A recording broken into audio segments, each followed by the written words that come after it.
আফগানিস্তানের তালেবান সরকারের যেকোনো অপতৎপরতায় জিরো টলারেন্স নীতি ঘোষণা করেছেন পাকিস্তানের প্রধানমন্ত্রী। শুক্রবার দেশটির সেনা সদর পরিদর্শনের পর এই ঘোষণা দেন শাহবাজ শরীফ।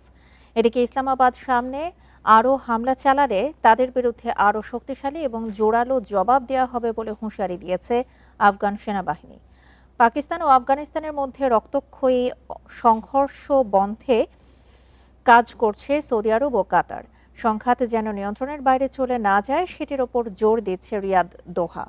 এর আগে আফগানিস্তানে পাকিস্তানের বিমান হামলার নিন্দা জানায় ভারত। দেশটির পররাষ্ট্র মন্ত্রণালয়ের মুখপাত্র রণধীর জয়সওয়াল বলেন, পবিত্র রমজান মাসে পাকিস্তানের চালানো বিমান হামলায় শিশুসহ অনেক বেসামরিক মানুষ নিহত হয়েছেন।